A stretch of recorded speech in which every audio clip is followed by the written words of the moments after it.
Fala, meu povo! Meu nome é André Torres, o caçador de medula. Hoje nós vamos falar sobre leucemia aguda indiferenciada. E para conversar com a gente, vai estar aqui a doutora Morgane Rodrigues. Ela é hematologista e especialista em transplante de medula óssea. Roda a vinheta!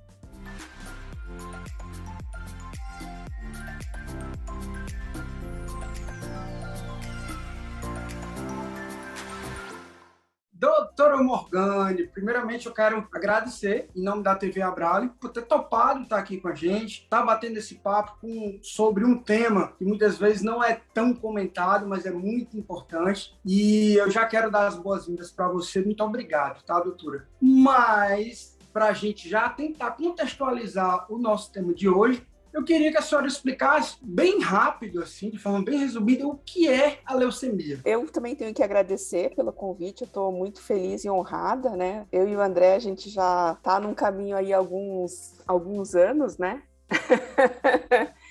E eu sinto muito feliz e muito honrada, tanto pelo seu convite e o da TV Abrale também. Na verdade, ela é uma doença do sistema hematopoético. Quando a gente tem uma proliferação de uma célula, que ela tem que ser de característica monoclonal, né? Ou seja, ela é uma célula com uma característica única dela, e ela começa a se proliferar de uma forma que não é controlada e acaba tomando conta do espaço das outras células do sangue. E a gente acaba dando nome para determinado tipo de leucemia de acordo com o tipo de célula que ela vai proliferar. Então, eu posso ter uma leucemia linfocítica, eu posso ter essa linfocítica que pode ser de célula B, de célula T, eu posso ter uma leucemia mieloide. Para mim fazer esse diagnóstico, eu preciso de exames, né? Alguns específicos que tentam ler qual é a identidade dessa célula. E isso a gente consegue ver com marcadores que a célula expressa na superfície dela. E a partir disso, eu consigo dizer qual é o tipo da leucemia e para mim conseguir tratar, porque às vezes o tratamento ele muda de acordo com o tipo da leucemia que a gente tem. Todo mundo sabe, em 2018 eu fui diagnosticado com leucemia aguda indiferenciada. Eu não sabia nem que existia esse nome. E o que isso quer dizer, doutor? Assim, porque quando a gente imagina, uma coisa é você descobrir exatamente o que é. Agora, chamar de indiferenciado dá um certo medo. O que isso quer dizer, doutor?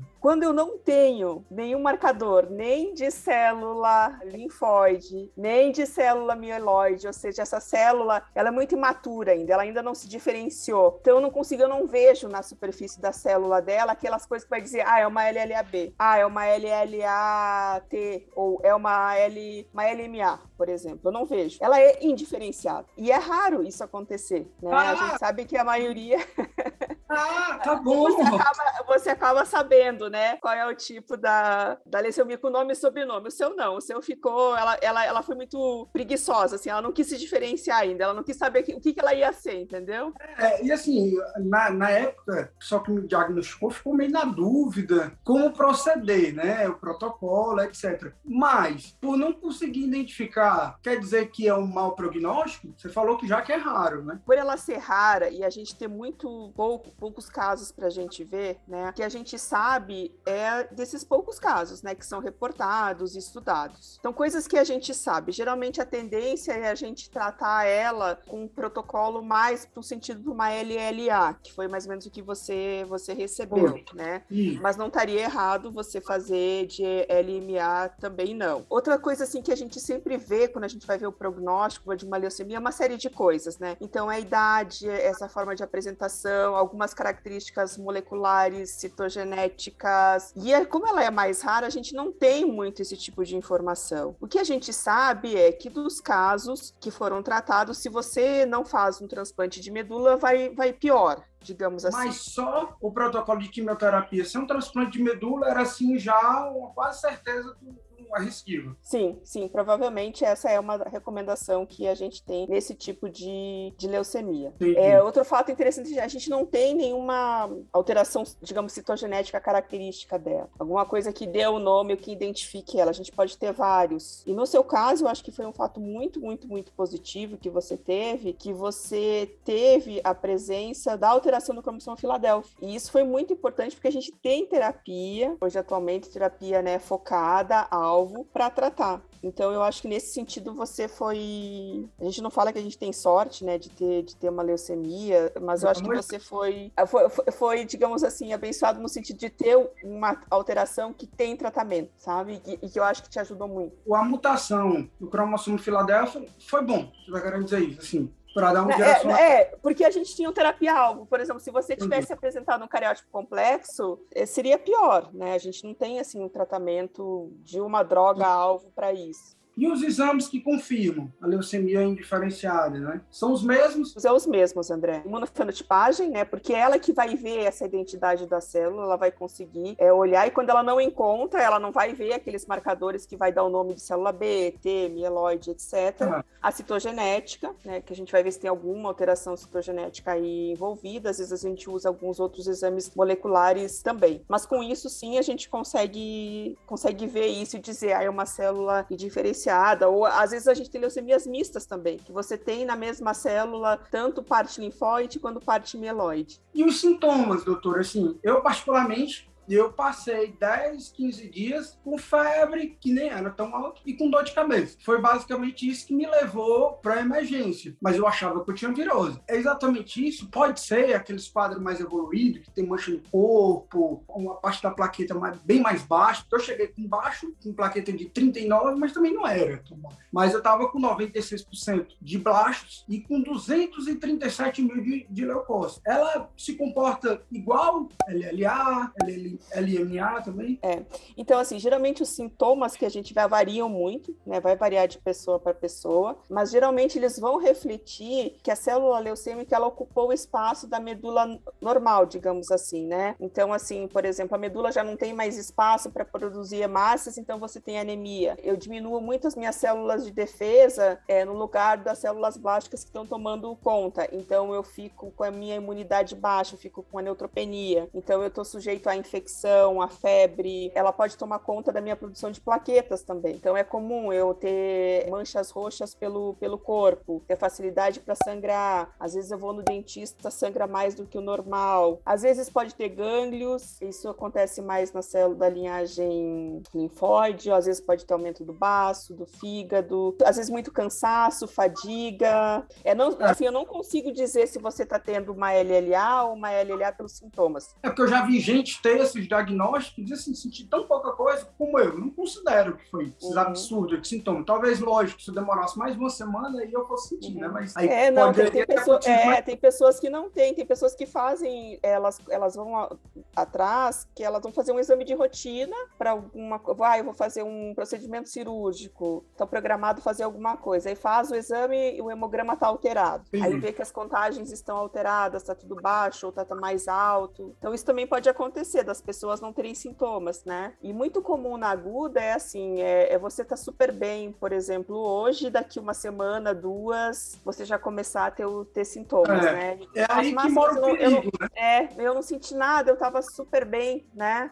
Mas é comum acontecer isso também. Aí depois você descobre que tá com câncer, ó, absurdo. Você está super bem uma semana, você descobre que está com câncer. Eu sempre digo que o câncer me ensinou, a primeira coisa que ele me ensinou foi que a notícia ruim também bate na sua porta. E aí você descobre que está com câncer, com um hemograma, só um simples hemograma já dá para você saber, o negócio está feio aqui. Foi o que aconteceu comigo. E aí, nesse nosso bate-papo, eu descubro que eu estava com câncer, uma leucemia rara, com mau prognóstico, e aí realmente assusta. Sempre quando eu me lembro disso, me assusta, mas glória a Deus que a gente está aqui, né? Então, fico feliz por Deus ter me abençoado e está me abençoando ainda. E com relação ao tratamento, né? Você disse que eu poderia, nesse caso, poderia ter feito um protocolo LMA, protocolo LLA, e eu acho que o que eu fiz foi o da LLA, que foi o IPCVAD. Então, fiz esse. Pelo que eu entendi na época, que a equipe médica imaginou, era que eu entrasse em remissão no primeiro ciclo. Não aconteceu, eu só fui entrar em remissão no terceiro ciclo. Então, assim, na época, eu senti ali pelos olhares que não era bem o que eles esperavam, estavam bem preocupados, mas deu tudo certo. No terceiro ciclo, eu entrei em remissão, um protocolo IPCVAD. Sempre é assim, né? No meu caso, eles, vamos dizer, que a equipe acertou o protocolo, né, e deu certo. Mas como é que funciona essa escolha? Depende basicamente de quê? Depende dos exames, escolher o protocolo? Se é LLA, Se é leucemia linfocítica, tem protocolos específicos para isso. Se é LMA, tem protocolos específicos para LMA. Geralmente, essas que você falou de indiferenciada, fenótipo misto, a tendência é usar um protocolo mais para LLA. Isso que você falou de demorar para entrar em remissão é um fator também de prognóstico não tão bom. Mas aí, claro que você segue, a não ser que você seja refratário a esse esquema de tratamento, aí você vai trocar o esquema de tratamento. Isso tudo também vai depender tudo que você achou de todos esses exames que foram feitos, né? E você vai fazendo essa direção, né? Você também usou inibidor de tirosina-quinase, que foi super importante no seu caso, né? Como a gente já falou, você tinha, né?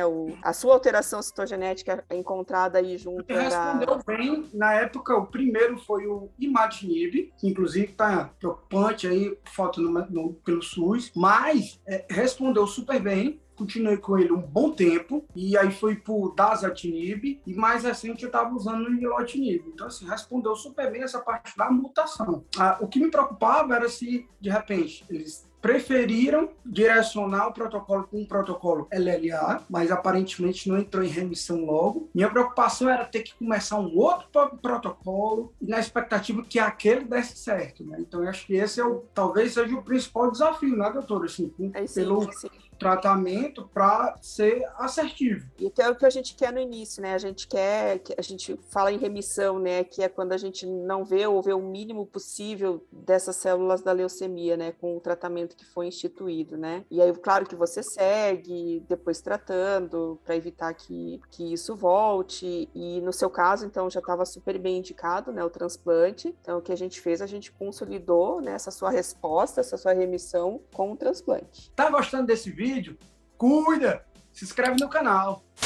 A gente conversou sobre as mutações genéticas, né? No meu caso, eu tive a mutação do cromossomo Filadélfia. Ter essa mutação, num caso de leucemia aguda indiferenciada, torna ainda um negócio mais difícil ou não necessariamente, já que a gente sabe que dependendo da mutação genética, já tem terapia-alvo? É difícil de falar, porque, como eu te falei, ela é rara, né? Então, o que eu posso te dizer é que tem outras poderiam ser piores, por exemplo. O que você teve foi... Por isso que eu falo que foi bom, porque a gente tem tratamento para isso. E agora a gente está numa evolução muito rápida da medicina. Então, a gente está vendo muito desenvolvimento de muitas novas drogas com esse perfil de agir no alvo de onde você tem essa alteração citogenética. E tem algumas que não tem. Até, assim, por muito tempo, você ter o cromossomo Filadélfia era de mau prognóstico. Aos poucos, agora isso está sendo questionado, porque a gente está tendo uma nova geração, né, de inibidores de tirosina-quinase, então está em alguns estudos que eles estão usando já de primeira linha, por exemplo, o ponatinib, e que eles estão tendo resultados excelentes,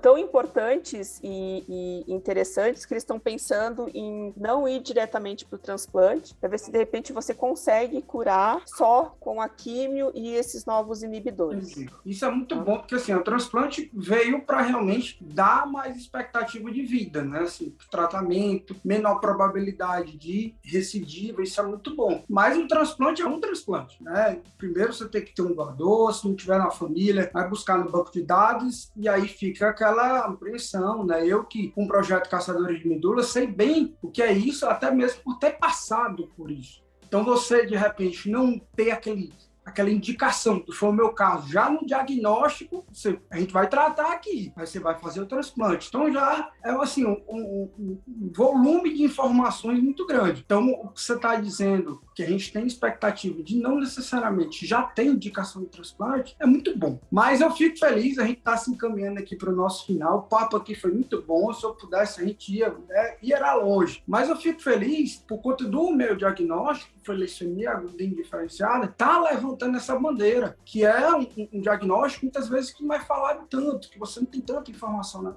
no Dr. Google, né? Que é a primeira coisa que todo mundo faz, mas a gente está levantando essa bandeira aqui, é muito bom, porque às vezes a pessoa acabou de ser diagnosticada, não tem muita informação, vai ter aqui na TV Abrali informações que são seguras para ele absorver, né? Isso é muito bom. E eu fico muito feliz de estar aqui, doutora, conversando com a senhora. A senhora me transplantou, entrou na minha vida, então faz parte da minha família. E eu já disse aqui em casa, se eu tiver mais um filho e for menino, o nome é Morgane. Tá definido. O nome é Morgane.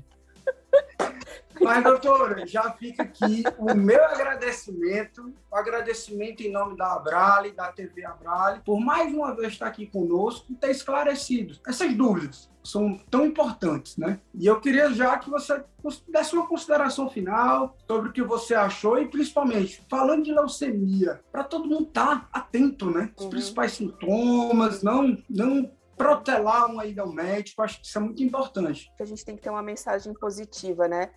Felizmente, a gente está evoluindo muito bem, principalmente na questão dos tratamentos, para as doenças assim que muito a tempo a gente não tinha muito recurso, o que a gente tinha às vezes não era tão eficiente. Então, assim, cada ano que passa, a gente está evoluindo muito, está vindo novas drogas, novos tipos de tratamento, a gente está numa evolução agora das células que estimulam o sistema imunológico, né? As células que está sendo muito usado e que é um tratamento bem importante e interessante para várias doenças hematológicas. Então, a minha mensagem seria assim para a gente não desistir, pensar positivo, apesar da gente ter um diagnóstico difícil que vira a vida da gente de cabeça para baixo. Assim, tem coisas para a gente fazer. Assim, a gente tem que olhar para o horizonte, a gente tem que olhar para frente e pensar que a gente pode passar por tudo isso e ficar bem. Então, eu acho que é isso que eu deixaria de mensagem, assim, pra gente ter esse tipo de esperança e saber que a gente pode sim ficar bem. Muito bom. E vir uma mensagem dessa, vindo de alguém que enfrenta tanta batalha dos outros, né? Você acaba sendo o alicerce dos pacientes, a visão do médico, quem está tratando, quem está ali todo dia. Então, a mensagem de uma médica, hematologista, especialista em transplante de medula, dá um certo afago ali no coração. Mas, doutora, mais uma vez, muito obrigado, tá? Espero que a gente se encontre aí outras vezes aqui na TV Abrale, tá bom? Com certeza. Muito obrigada. Beijo, pessoal. Tchau, doutora. Se você gostou desse vídeo, não esquece, deixe o seu like, comente, se inscreva no canal e um grande cheiro do macho velho aqui.